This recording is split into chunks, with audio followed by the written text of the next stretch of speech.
The text came on a Thursday morning while I was reviewing acquisition reports for my luxury furniture empire. My cousin Jessica's message was as blunt as always. "Hi Samantha. Just wanted to let you know about the baby shower next Saturday. Don't worry about bringing gifts. Honestly, you probably can't afford what we want anyway. The registry is all high-end designer items for the nursery. Just come and enjoy the party. Hugs and kisses." I set down my phone and looked out the floor-to-ceiling windows of my corner office at Sterling Design Group headquarters. For 5 years, my family had assumed I was barely surviving as a furniture store clerk, completely unaware that I owned the largest luxury furniture manufacturing and retail empire on the West Coast. Sterling Design Group controlled 17 high-end furniture stores, 3 custom manufacturing facilities, and an exclusive interior design service that catered to celebrities, tech billionaires and Fortune 500 executives. Our annual revenue hit $847 million last year, and our custom nursery division alone generated more profit than most furniture chains' total sales. But to my family, I was Samantha the failure who never went to college and worked retail. "Okay," I texted back simply. "See you Saturday." Then I picked up my phone and called Marcus, my head of custom manufacturing. "Marcus, I need a rush order for this weekend. Pull out all the stops." The assumptions about my life started 6 years ago when I moved out of my parents' house to start my business. I'd saved $47,000 from working various jobs through high school and community college, and I used that money to buy my first distressed property, an abandoned furniture warehouse in the industrial district. While my cousins Jessica and Michael were pursuing expensive 4-year degrees and taking unpaid internships, I was learning the furniture business from the ground up. I spent my days refinishing antique pieces, studying design trends, and building relationships with craftsmen who'd been pushed out of work by cheap mass production. My family saw me covered in sawdust, driving a beat-up pickup truck and working 16-hour days. They assumed I was struggling. "Samantha's going through a rough patch," I'd overhear Mom explaining to relatives. "She's trying to make it work with some little furniture project, but it's not really going anywhere." Jessica, 5 years younger than me, graduated from USC with a business degree and immediately landed a marketing coordinator position at a tech startup. Michael got his finance degree and joined an investment firm as an analyst. Both of them rented trendy apartments, leased luxury cars, and documented their successful young professional lives on social media. I, meanwhile, was living in a small apartment above my workshop, driving a truck filled with furniture samples, and wearing thrift store clothes covered in wood stain. What they didn't see was the business growing exponentially behind the scenes. Within 18 months, I'd renovated the warehouse into a showroom and workshop that caught the attention of several high-end interior designers. My custom pieces, handcrafted furniture that combined traditional techniques with modern aesthetics, started selling for prices that shocked even me. A coffee table I'd built for $400 in materials sold for $3,200. A dining set that cost me $1,100 to make brought in $8,500. A custom entertainment center generated a $12,000 profit. By year 2, I had 6 full-time craftsmen working for me and a waiting list of clients. By year 3, I'd opened my first retail location in the design district. By year 4, I owned 4 stores and was manufacturing furniture for other luxury retailers across 3 states. But I maintained the same modest lifestyle.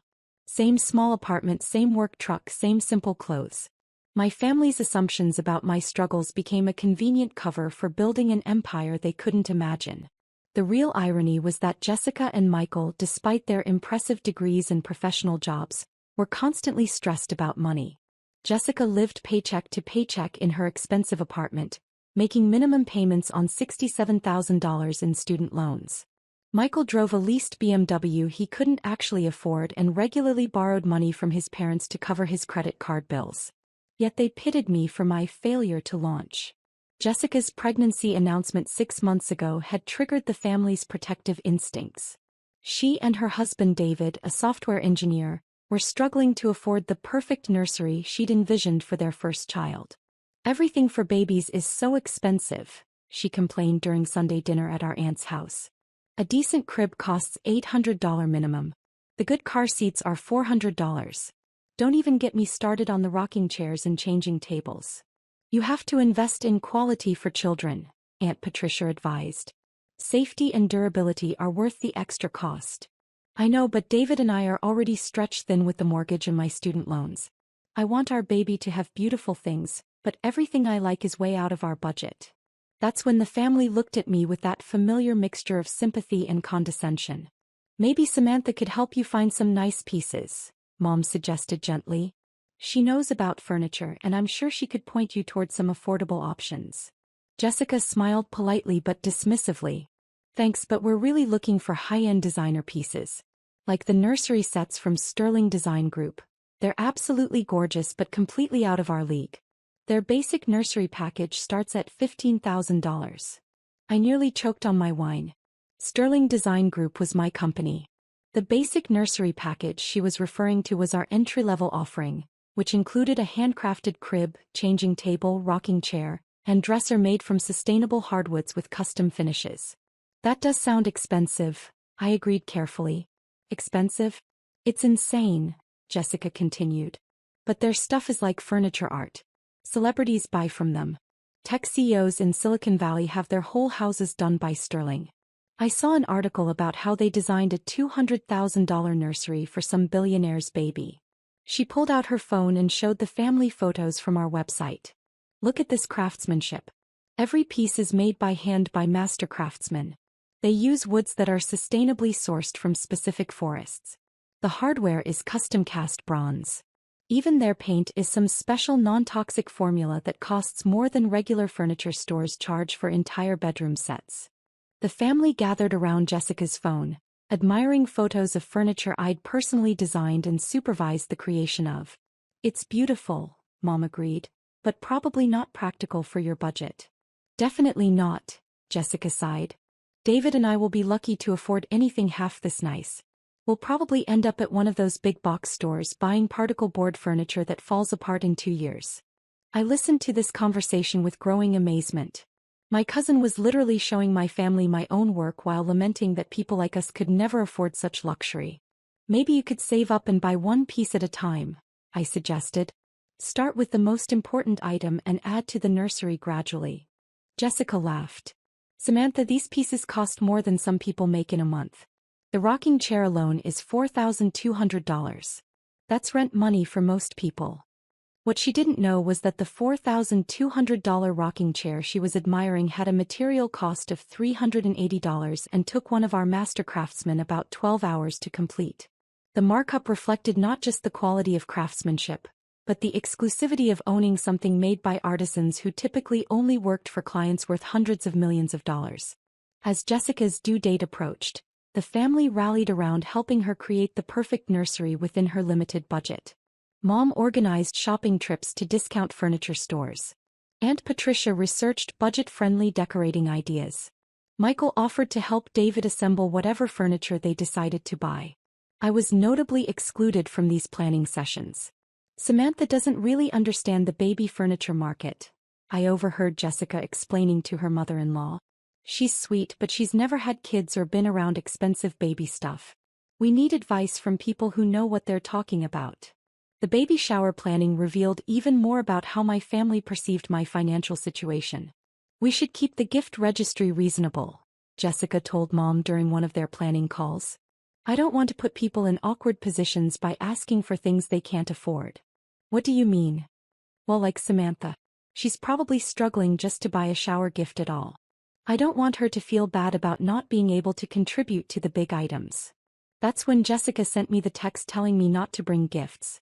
The message was meant to be kind, a way to spare me the embarrassment of showing up empty-handed or buying something obviously cheap. But it revealed exactly how little my family understood about my actual circumstances. They had no idea that I could have bought Jessica's entire registry without checking my bank balance. They had no idea that the furniture they were admiring online was created in workshops I owned, by craftsmen I employed, using designs I'd personally approved. They had no idea that this struggling furniture store clerk they pitted was actually wealthier than all of them combined. Saturday arrived with perfect spring weather. Jessica's baby shower was being held at Aunt Patricia's house, with the backyard decorated in soft pastels and gold accents. About 30 women were invited, family members, college friends, and co-workers from Jessica's marketing job. I arrived at 2 p.m. wearing a simple blue dress and carrying only my purse. Several relatives hugged me and made gentle comments about how glad they were I could make it, even without bringing anything. "It's so thoughtful of Jessica to make sure everyone feels included," Aunt Patricia whispered to me. "Not everyone can afford the kind of gift she really needs." The shower followed the typical format. Games, food, conversation about pregnancy and babies. Jessica opened gifts for about an hour, receiving some lovely items from her registry, including a $300 high chair from her college friends, a $180 baby monitor from her coworkers, and a beautiful handmade quilt from our grandmother. She was gracious about each gift, but I could see the disappointment in her eyes. The expensive nursery items she'd really wanted, the designer crib, the luxury rocking chair, the custom changing table, remained unpurchased on her registry. "Everything is so beautiful," she said, trying to sound enthusiastic about the collection of practical but modest gifts. "The baby is going to be so loved." At 4:30 p.m., just as the party was winding down and guests were starting to say their goodbyes, a large truck pulled up in front of the house. "Sterling Design Group" was painted in elegant script across the side of the vehicle. Jessica froze mid-conversation, staring at the truck with confusion. "That's weird," she said. "Why would Sterling Design Group be here?" The delivery team, 3 men in professional uniforms, began unloading an enormous collection of carefully wrapped furniture pieces. Each item was covered in protective blankets and secured with custom straps that bore the Sterling logo. "Delivery for Jessica Martinez," the lead driver announced, consulting his clipboard. "We have a complete Windsor nursery collection, plus additional custom pieces." The backyard went completely silent. "I think there's been a mistake," Jessica stammered. "I didn't order anything from Sterling Design Group. I can't afford." "No mistake, ma'am. We have the order right here, paid in full. Custom nursery set in white oak with hand-forged bronze hardware. Includes crib, changing table, dresser, rocking chair, toy chest, and bookshelf. Also includes custom mobile, personalized name sign, and matching window treatments." The delivery team began carefully carrying the pieces into the house, following the layout instructions they'd been given for Jessica's nursery. Family members followed in stunned silence as thousands of dollars worth of furniture was arranged with professional precision. The crib alone, a masterpiece of traditional joinery and modern safety features, represented more craftsmanship than most people saw in a lifetime. "This is impossible," Jessica whispered, running her hands over the smooth finish of the rocking chair. "This furniture costs more than our car." "There must be a gift card or something," Mom suggested, looking around frantically for an explanation. That's when the lead driver handed Jessica a small envelope. "This came with the order, ma'am." Jessica opened it with shaking hands and read the card aloud. "Congratulations on your beautiful baby. May this nursery be filled with as much love as went into creating each piece. From your poor cousin who can't afford what you want. Love, Samantha." Every head in the room turned toward me. I smiled and pulled out my phone, opening the Sterling Design Group website and navigating to my personal profile page. "Actually," I said calmly, "I can afford exactly what you want. Because I make what you want." I handed Jessica my phone, showing her the Meet Our Founder page with my photo and biography. "Samantha Sterling, founder and CEO of Sterling Design Group." Jessica read aloud, her voice getting smaller with each word. Founded in 2019, Sterling Design Group has become the West Coast's premier luxury furniture manufacturer and retailer, serving an exclusive clientele of celebrities, tech entrepreneurs, and design professionals.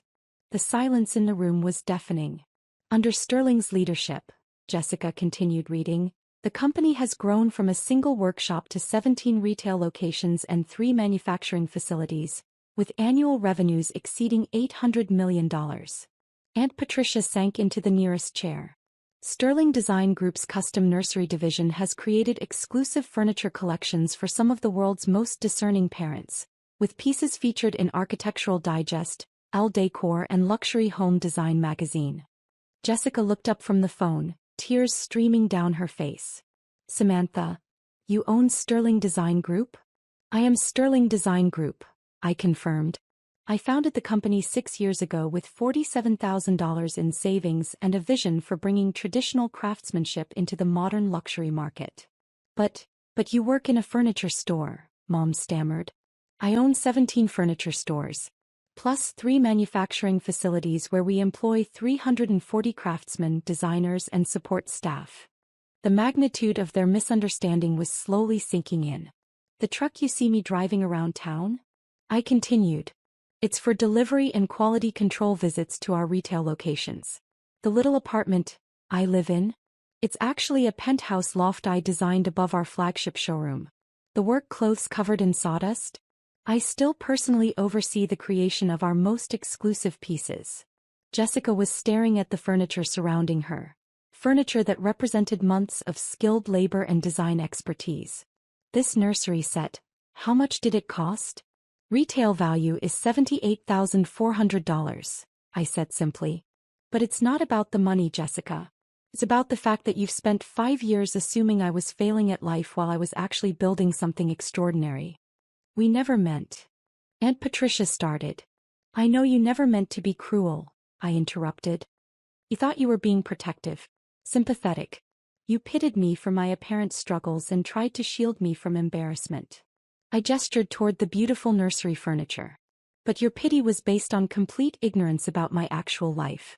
You assumed that because I didn't follow your traditional path, college degree, corporate job, conventional lifestyle, I must be unsuccessful. The room was filled with shame-faced relatives trying to process what they'd learned. Jessica, do you remember telling me I didn't understand the baby furniture market? She nodded miserably. I literally created the luxury baby furniture market on the West Coast. The design trends you've been following? The safety innovations you've been researching? The sustainable wood sourcing you've been reading about? My company pioneered most of those developments. Oh my God, Jessica whispered.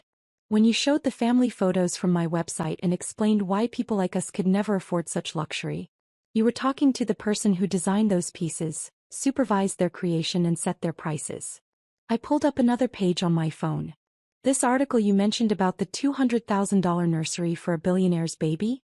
I personally managed that project. The client was a tech CEO whose company you've probably heard of. His wife wanted a nursery that incorporated elements from their childhoods in different countries. So we sourced woods from sustainable forests in 5 different nations and incorporated traditional joinery techniques from 3 different cultures. The complexity of that project, and the expertise it represented, was clearly beyond anything my family had imagined I was capable of. But why didn't you ever tell us? Mom asked. Because you never asked, I said simply. You made assumptions and then treated those assumptions as facts. When I tried to offer advice about furniture or design, you dismissed it because you thought I was just a retail clerk. We feel terrible, Jessica said through her tears. Don't feel terrible. Feel curious.